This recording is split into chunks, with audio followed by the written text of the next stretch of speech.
Centuries ago, this part of Ireland was ruled by Gaelic chieftains, the O'Neills. Ireland was under English rule, and under this rule, Hugh O'Neill became the Earl of Tyrone and was granted large territories in Ulster. In 1607, these Earls of Ulster left Ireland to try and raise support in Europe for a rebellion against English rule. Their lands were seized, and the plantation of wealthy English and Scottish families into these new lands in Ulster began. Nestled behind me, Moneymore is an excellent example of a plantation town.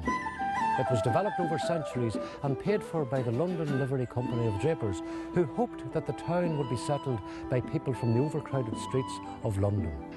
Every plantation town in Ulster had to have a fortified bawn to protect it from attack.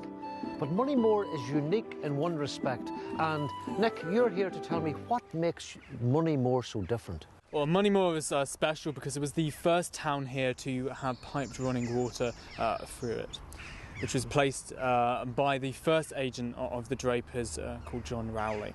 And you're dressed in what I presume is a typical costume from the 17th century. Yes, that is right. I am dressed today as Sir Thomas Phillips, who was sent over to oversee developments here in Moneymore.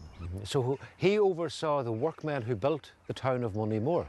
No, not quite so much. What he did was to see how developments were coming on. There was an agent already here, a first agent being John Rowley. He was replaced by Robert Russell, who was a bit of a scoundrel, really.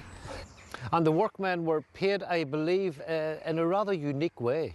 He did indeed. He's paid them in beer. You see, he'd redirected the water supply through the brewery into his own dwellings, and therefore he had a monopoly on the water supply here, and he paid, as I said, his own workers in beer. And of course, beer and work are a heady mixture, and I believe the building work was never completed in many cases. Only 12 completed houses here and only 16 settlers, which disappointed Sir Thomas Phillips greatly, as you can imagine.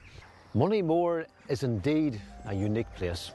Well, after that relatively inauspicious start, the castle and bawn played a major role in the rebellious times ahead. Now, you can see Nicholas as Sir Thomas Phillips over the summer reenacting the story of the wonderful town of Moneymore. Why not come and visit and take part and walk the Heritage Trail?